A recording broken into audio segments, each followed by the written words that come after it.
നാഗങ്ങൾ ശിവന് വളരെ പ്രിയപ്പെട്ടവരാണ്. എന്തുകൊണ്ടാണത്?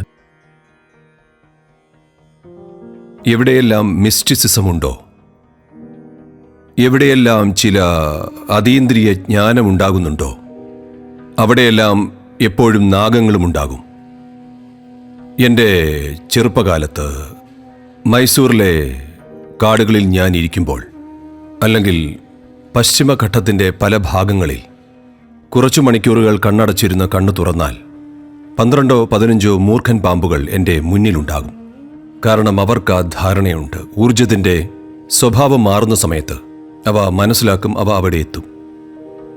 അപ്പോൾ ഈ ആദിയോഗിയായ ശിവൻ നാഗത്തെ ഹാരമായി അണിയുന്നത് നോക്കൂ, അതൊരു ഉരകജീവിയാണ്, നിലത്തെഴിഞ്ഞു പോകുന്നൊരു ജീവി. അതിനെ അല്പം താഴെ നിർത്താം. അല്ല, അത് അത്ര ഉയരത്തിൽ തന്നെയാണ്, അവനോട് ചേർന്ന് തന്നെ. ഒരു തരത്തിൽ ശിവൻ പറയുകയാണ്, അവനും ഞാനും വ്യത്യാസമില്ലെന്ന് ധാരണയുടെ കാര്യത്തിൽ. കാരണം യോഗയുടെ കാതലെന്ന് പറയുന്നത് ധാരണയാണ്. നിങ്ങളുടെ ധാരണ എത്ര ആഴത്തിലാണോ അത്രയും ആഴത്തിലായിരിക്കും നിങ്ങളുടെ അനുഭവം, അത്ര ആഴമേറിയതായിരിക്കും നിങ്ങളുടെ അറിവ്.